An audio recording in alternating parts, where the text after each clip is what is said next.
നമുക്കെല്ലാവർക്കും തന്നെ അറിയുന്നൊരു കാര്യമുണ്ട്. ലോകം ഇന്ന് ഒരുപാട് മാറിയിരിക്കുന്നു. മനുഷ്യൻ്റെ ജീവിത ശൈലികൾ വരെ, എന്തിനേറെ സംസ്കാരം പോലും ഈ മാറ്റത്തിന് അടിമപ്പെട്ടിരിക്കുകയാണ്. അത് ഏറെ ബാധിച്ചിരിക്കുന്നത് ആരെയാണെന്നറിയോ? ഇന്നത്തെ തലമുറയിലെ കുട്ടികളിൽ ആണ് എന്നതാണ് സത്യം. ഇന്ന് കുട്ടികളിലെ വിഷാദ രോഗം ഒരുപാട് വർദ്ധിച്ചു വരുന്നുണ്ട്. അതിനൊരു പരിധിവരെ മാതാപിതാക്കൾക്ക് കുട്ടികളോടുള്ള സമീപനം തന്നെയാണ് കാരണം. ഞാനൊന്ന് ചോദിക്കട്ടെ, നമ്മളിൽ എത്ര പേർ നമ്മുടെ കുറച്ച് സമയമെങ്കിലും കുട്ടികൾക്കായി മാറ്റിവെക്കുന്നുണ്ട്?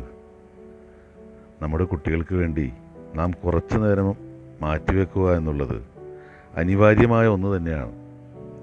ആ നിമിഷങ്ങളിൽ നമ്മുടെ കുട്ടികളോട് നാം വളരെ അടുത്ത് ഇടപഴകണം. അവർക്ക് നമ്മോട് എന്തു വേണമെങ്കിലും തുറന്നു പറയാനും ചോദിക്കാനുമുള്ള അവസരങ്ങൾ ഉണ്ടാകണം. കൂട്ടത്തിൽ നമ്മുടെ ആ ദിവസം നമുക്കെങ്ങനെയായിരുന്നു എന്ന് അവരും അറിയണം.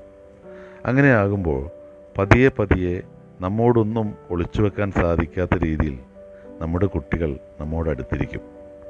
അത് അവരുടെ ഉള്ളിലെ വിഷാദങ്ങളെ തച്ചുടക്കുക തന്നെ ചെയ്യും. വരും തലമുറയിലെ നല്ല പൗരന്മാരായി തന്നെ അവർ ഈ ഭൂമിയിൽ തുടരുക തന്നെ ചെയ്യും. നമുക്കെല്ലാവർക്കും നമ്മുടെ മക്കൾക്കും അങ്ങനെ ആയിത്തീരാൻ സാധിക്കട്ടെ എന്ന് ആത്മാർത്ഥമായി പ്രാർത്ഥിക്കുകയാണ്. എല്ലാവർക്കും ഒരു നല്ല ദിവസം നേരുന്നു കേട്ടോ.